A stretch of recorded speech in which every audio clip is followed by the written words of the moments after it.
kaya nandito na si Diwata. Ayan, so... Mari! Ang tagal na ng panahon hindi tayo nagkita. Anong nga, matanong lang kita ha, bakit nanawagan ka na... Ano yun? Eme lang or talagang nanawagan ka sa mga vlogger na sana ay magbalikan dito ngayon para Oo, kasi nga, totoo naman nanawagan ako kasi di ba nakita niyo naman yung mga videos ko. Kasi nga, mabait na ako ngayon. Bakit ang ibig mong sabihin? Dati ba naging salbahe ka? Naging masungit ka ba talaga? Totoo o hindi? Actually kasi yan ang lumabas sa social media eh. Hindi na natin i-explain kung mabait ba tayo sa personal or hindi.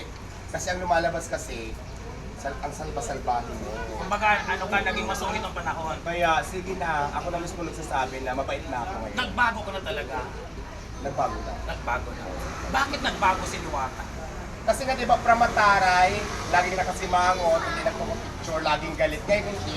Lagi mo na ako makikita nakangiti. Kahit pagod ka na, kailangan mag-smile ka pa rin. Kahit napangit ka, tapos nag-smile ka pa rin. Ganun ang itsura mo.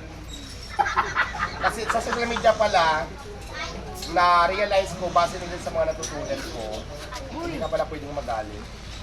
Uy! Wala kang karapatan magalit sa social media. Yung kasi ang base sa mga observation kasi di ba kahit anong paliwanag mo, kahit anong explain mo, sarado ang mga utak nila. Ang lumalabas lang talaga lagi na sa mga ugali mo. Ayaw mo ba noon na dahil sa attitude mo na hindi na matututo talagang mataray o masama ugali mo, lalo kang sumisikat hanggang ngayon? Kumbaga kahit ako nagkaksaya ako ng parang para puntahan ka. Dahil isa ka sa mga taong malaki na itulong sa mga vloggers, alam mo ba yun? Correct. Yung mga, karamihan ng mga bashers, mga vloggers naman yung iba dyan eh. Sa Ano totoo masabi? lang, marami akong vloggers na bashers, pero ako naman, di ba sinabi ko na nagbago na ako ngayon. Pero kung may naman ako sabihin ngayon, sa mga vlogger na bashers ko, magbago na kayo. Hindi naman kasi pwedeng ako lang yung magbago, dapat kayo din. Di ba? Para masaya, para everybody's happy. Tama? Yeah. So ano natutunan ni Diwata mula noong yung kasikatan mo at gaano pa ka-importante ang magpa-picture sa'yo? Gaano ka-importante sa isang tao na gusto magpa-picture sa'yo? Bakit gusto nila magpa-picture Sa sa'yo? isang sikat na wow, sikat na sikat. O talaga totoo naman talaga, di ba? Sikat na sikat ka. Sa isang social media personality pala, napakahalaga na bawat tao na makasalubong mo or pumunta sa'yo, ngitian mo kahit na hindi mo kakilala. Parang Kasi politika lang, oh. kasi once na makitaan ka ng nakasimangot ka, nadaanan ka ng camera, Ayan. yan yung kakalat sa'yo, na sa dami ng mabuting nagawa mo, lalabas na masama ka pa rin.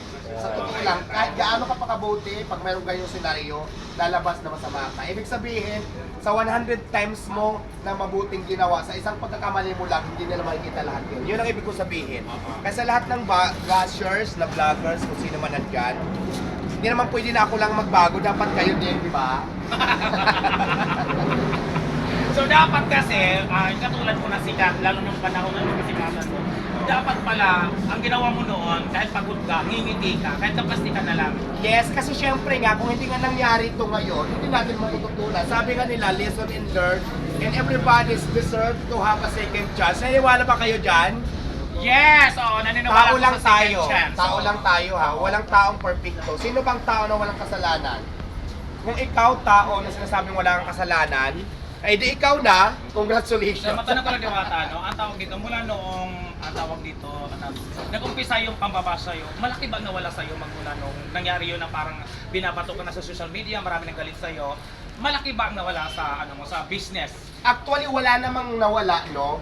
Pero when it comes to customer talaga, marami naapektuhan din talaga yung kasiraan mo pangbaba sa social media sa negosyo mo. Kasi lahat sinisiraan ka na, hindi lang naman ibabas ka yung personal na pagkatao mo, hindi lang yun eh, pati yung negosyo mo sinisiraan na.